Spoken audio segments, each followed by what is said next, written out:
Hello and welcome to Westbridge Model Railway and this latest update, which is basically covering everything that's happened during May.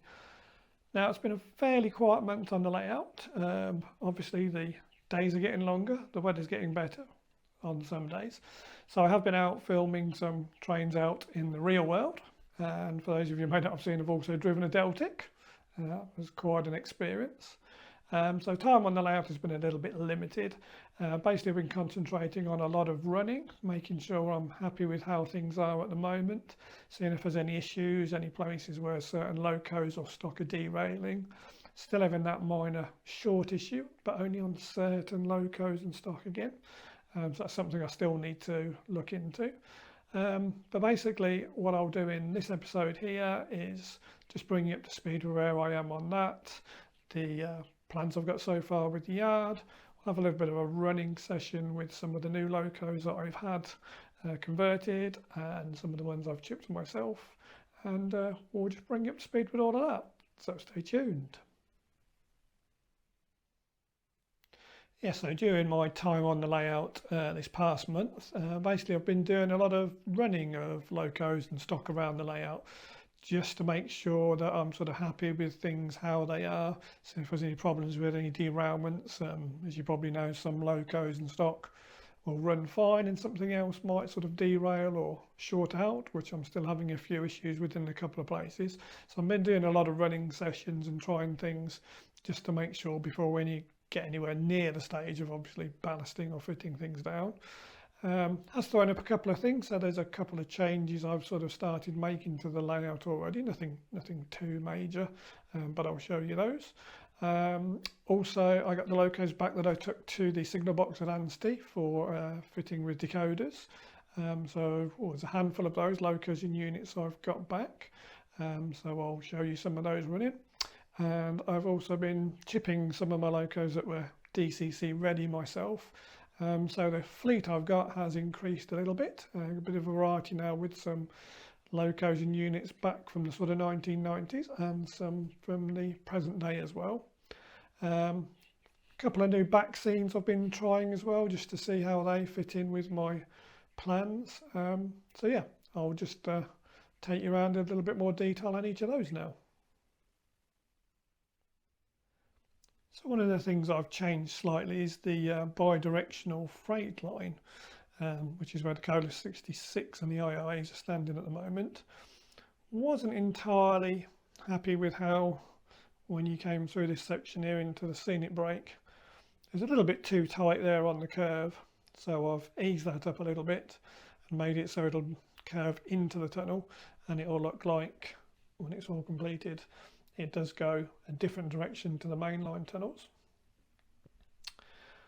Also added an extra turnout into here, which is going to give me another line which will run parallel to where the 66 and the IIAs are there, and that will take us around and join up to that turnout there.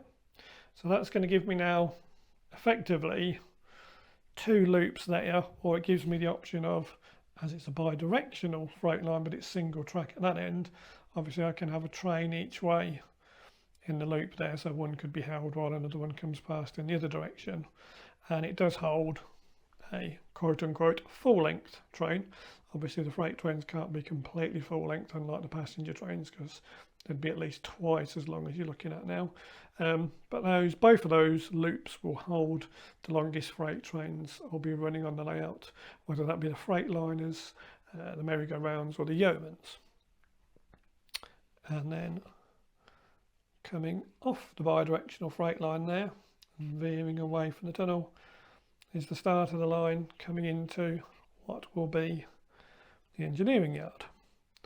So at the minute I've just got one electrofrog point leading into the yard just there, and then these others are just for spacing because they're all interfrog points, and I want to put electrofrog points in there because sometimes I should be running the 08 through there, and obviously 060s like that tend to cut out on the plastic insulated frog joints, so they all need to be changed. But you can see roughly where the yard's going to be. 3 loops, a little wagon repair depot at the end, and then there'll be stabling down this end, roughly where the Kato Unitrack is now. So at least that started the yard. So I'm still having intermittent shorting or arcing issues on that point here, just in front of the 33. But again, it's only on selected locos and stock. So I'm still not entirely sure what the reason behind that is. I could probably change the point again, and also with this layout where I've got the points at the moment, I'm not 100% happy with it. I would like it so that you can actually come out of the depot sidings there and be able to access straight up onto the main line, whereas at the moment there you can only access to the freight line. But then that would mean pushing everything back to the right, shortening the loop, shortening the depot, so it's probably not entirely practical, so I might have to come up with some sort of solution for that, or it'll have to stay as it is. And then over on the heritage platform and run round loop at the back there, I'd also like to change that around slightly so that you can get access from the platform line to the run round loop itself there, so you don't have to run round just via the shed and the sidings at the end there. So that's something else I might look at changing. So other than that shorting issue I've still got to sort out, all the other test running seemed to go fairly well, to be honest. Didn't throw up too many problems. Any sort of minor derailments or thing we usually put down to maybe sort of a slightly dodgy bogey or something on a coach, or just turning the coach the other way around would solve the problem. So let's have a look at some of those locos I had converted and some of the ones I did myself, and have a bit of a running session.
So a little bit of a rule one running session there with locos and stock from various eras, but just to give you an idea of a few of the additions to the layout that have come recently.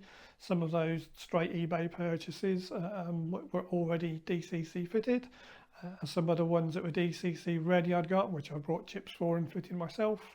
And then some of the older locos which needed to be converted.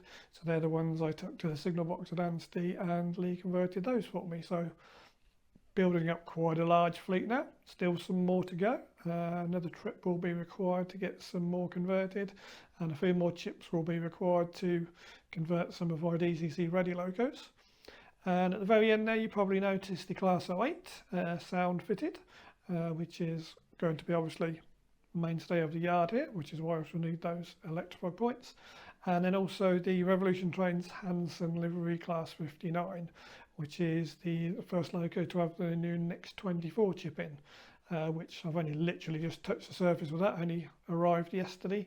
But that does seem to have a lot of bells, whistles and lights on it, so I need to read up on the instructions a bit on that. But anyway, for now, let's go back to the next phase of the layout. So yes, getting the yard installed now is the next major project. I need to get some points ordered. As I've mentioned, they need to be electrified points, so the 08 will run over them nicely. And then obviously I can put droppers down in each section as well, make sure the contact is good. Hopefully we don't lose the sound when we're running it in sound mode.